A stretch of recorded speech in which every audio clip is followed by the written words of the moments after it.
De acordo com uma pesquisa feita pelo UERJ, Universidade do Estado do Rio de Janeiro, com a participação de pessoas de 23 estados, os casos de ansiedade e estresse durante a pandemia de Covid-19 cresceram em 80% e os de depressão dobraram.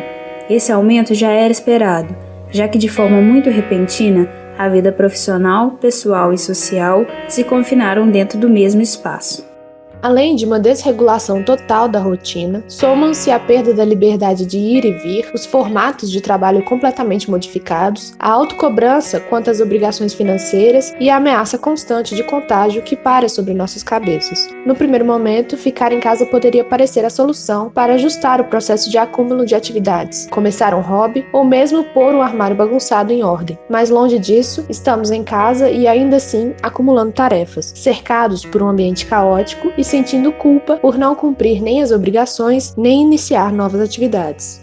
Um obstáculo desse período de isolamento que vem aumentando a ansiedade nas pessoas é o trabalhar em casa e manter os níveis comuns de produtividade. É o caso do jornalista Thiago Fonseca. Ele já trabalhava dividindo seu tempo entre um regime fixo e outro remoto. Com o isolamento social, Thiago passou a operar remotamente nas duas empresas, e isso se tornou um dilema.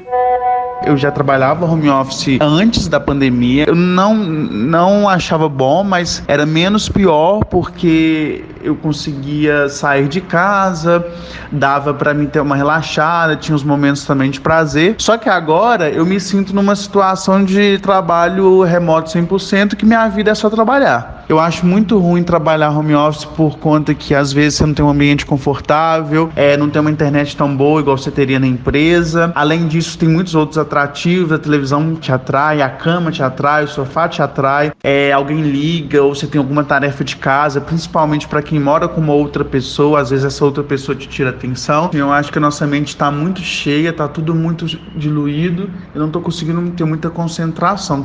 Uma das dificuldades do home office é a ausência da separação espacial entre o trabalho e o descanso. Além de um ambiente de trabalho à parte, o ato de sair de casa proporciona uma organização mental para qual atividade está por vir, e o retorno à casa também, quando define que as horas de trabalho foram cumpridas e que a partir dali serão horas de descanso. Essa confusão sobre o momento de trabalho e de descanso acaba comprometendo a produtividade.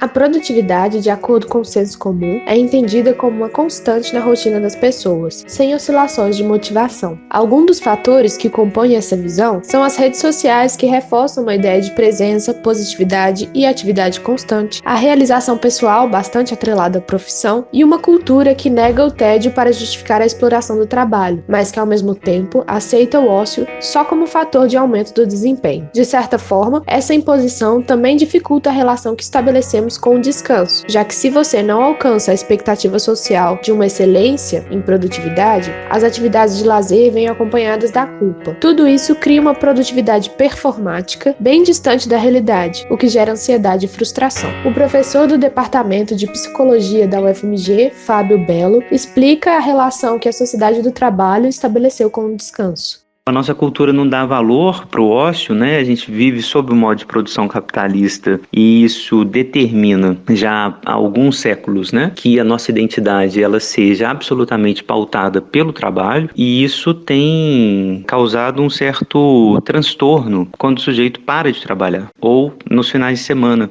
O Ferenczi, por exemplo, um psicanalista húngaro, tem um texto muito curioso chamado Neurose de Domingo, onde ele vai dizer justamente que o sujeito no final de semana cai numa crise de angústia porque ele não tem uma atividade ligada ao sonhar, ao brincar, ao fantasiar. Então, para a psicanálise, a gente está colocando o ócio, o sono, o dormir, o sonhar, o brincar, como parte absolutamente indispensável da saúde psíquica, da relação do sujeito com ele mesmo. Outra explicação para essa cobrança de produtividade vem de uma pausa na rotina feita de forma compulsória, que forja a obrigação em aproveitar esse tempo com eficiência, colocando em dia as tarefas acumuladas e os planos antes não começados justamente pela falta de tempo. Mas a ideia de que no isolamento social ganhamos mais tempo é falsa, porque esquecemos que estar em casa cria novas tarefas. Cuidar da casa, administrar o tempo de trabalho, pensar em tudo que é preciso comprar da próxima vez que sair, dar atenção às crianças e o cuidado com os outros familiares são só algumas das tarefas que precisamos nos adaptar. O fato é que há uma idealização da produtividade, o que não permite olhar com cuidado para a singularidade desse tempo e seus próprios limites, como explica o professor Fábio Belo. É preciso ter muito cuidado com esse outro do capital que idealiza,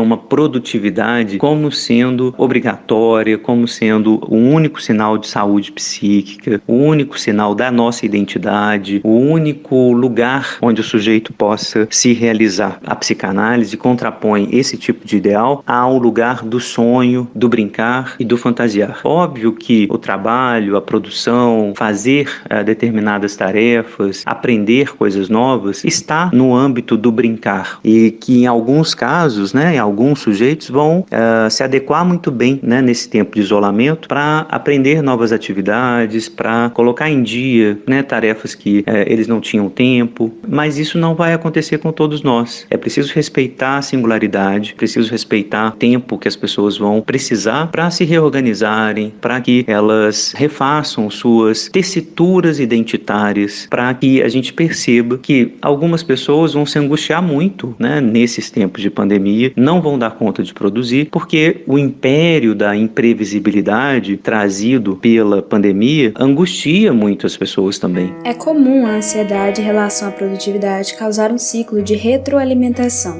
mas existem formas de lidar melhor com a falta de controle sobre si mesmo e o ambiente.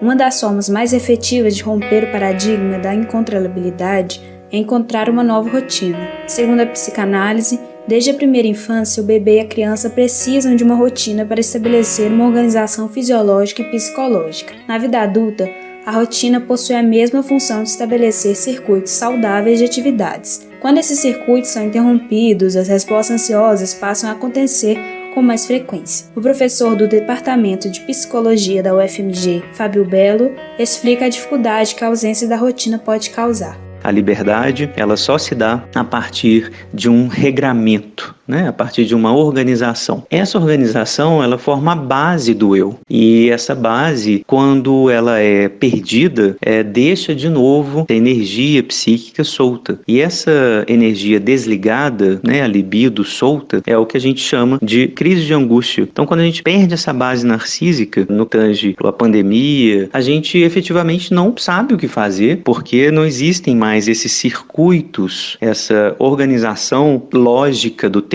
que era dada anteriormente pelos circuitos narcísicos das rotinas anteriores. Então, essas rotinas desaparecem, eu fico tentando procurar outras tarefas, outro tipo de ocupação para essa energia que está absolutamente solta, dispersa e que se torna aos poucos desligante. Então, na medida em que eu posso encontrar outras rotinas, outras ligações, eu vou me apaziguando também. Então, a grande tarefa, sem dúvida nenhuma, é procurar novas rotinas, para que a gente tenha uma nova configuração narcísica, uma nova relação com o tempo. Também, de acordo com o professor, o descanso é parte imprescindível de uma rotina e é essencial para organizar a nova temporalidade que o confinamento impõe e reconectar com os desejos do próprio sujeito. O fundamental, para se dizer, com relação ao descanso, tem a ver com uma certa reorganização narcísica, isto é, uma reorganização de todas as linhas de força, desejos, pensamentos, fantasias que organizam o nosso eu. Então, quando a gente perde essa base narcísica, no que tange a, por exemplo, a pandemia, a gente efetivamente não sabe o que fazer, porque não existem mais esses circuitos, essa organização lógica do tempo que era dada anteriormente pelos circuitos narcísicos das rotinas anteriores. Descansar é também criar condições mínimas para um refazer interno, recompor o nosso tempo, o que fazer, o que a gente gosta, qual que é o nosso gesto espontâneo. É fundamental que estejamos num estado tranquilo, portanto, de não fazer, para que a gente possa reconhecer o gesto espontâneo. É a partir dele, desse gesto,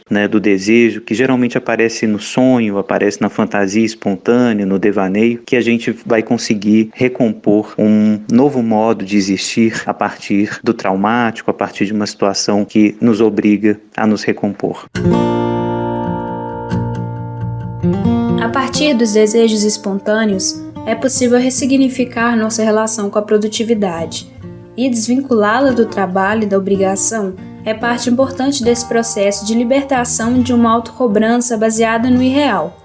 É preciso enxergar tarefas simples e facilmente termináveis também como prova de eficiência, como também incluir atividades lúdicas e de lazer na rotina e não usar o outro como parâmetro de produtividade. A produtividade que respeita o limite próprio e os desejos pessoais é responsável pela saúde psíquica, pela satisfação, alegria e bem-estar. Eu sou Flora Quaresma. E eu sou Isadora Oliveira, para a Rádio FMG Educativa.